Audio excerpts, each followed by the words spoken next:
Welcome to In Conversation With. I'm Liz Lumley from Finextra, and joining me today is Marion King from MasterCard and Shashi Verma from Transport for London.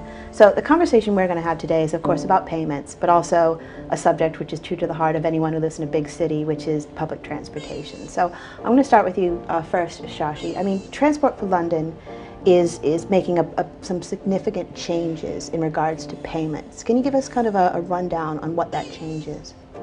Liz, for the last 150 years, the way we've collected fares is to issue a ticket. Tickets have not been around forever. They've been around for the last 150 years. And it's not true just of us, it's true of every transit agency around the world. This is the way people interact with transit.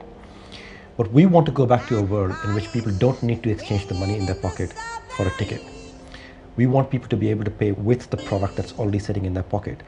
The reason tickets were invented was there wasn't a product 150 years ago, and there hasn't been one since then.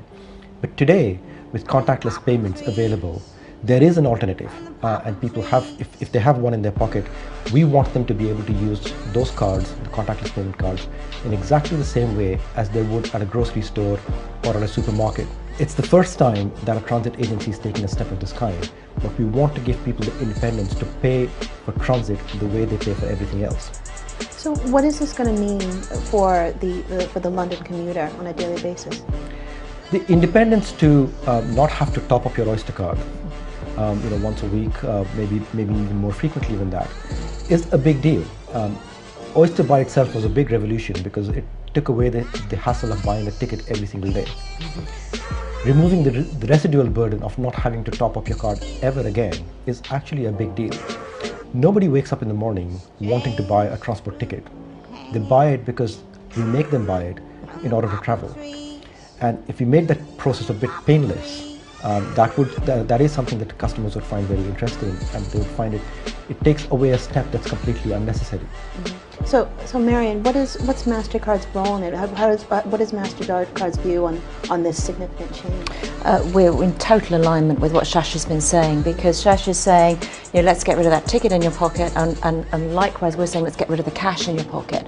MasterCard's vision is a world beyond cash, where ease of use for the consumer is our absolute priority. And so what we've been able to do here with Transport for London, working through their innovative agenda, is to ensure that consumers can, as Shashi says, use that card that will already be in their wallet to seamlessly travel through London, but get the benefit of safe, secure payments that are easy to use. So I've heard from a number of people that this change has attracted global interest. Sort of the world is watching what's going on at TfL. So what are the global implications for this transit system? Well, London takes a leadership position on transit matters and has done for a long time. We're doing that again with payments here. And if we can make contactless payments work in London, that becomes a model for other cities to adopt. There is a lot of technology development that's happening in London, and not just technology, getting customers accustomed to the idea of paying with a contactless card in transit is something that will happen first in London. But the learnings in London can be cascaded down to every transit system around the world. Mm-hmm. So, with some luck, and this is what we hope, in a few years' time, this will become the standard method for transport payment around the world. And I would agree with that. I think what we're seeing is we have 30 million cards out there in the UK that have contactless capability. But usage of those takes time to build up, and we've seen that triple since January this year as a nation. And my view is, with the initiative with Transport for London, we'll see that grow considerably. And I think it could provide a tipping point, for London, and then moving out through the UK and then on globally, where contactless becomes a very comfortable everyday transaction that consumers can take.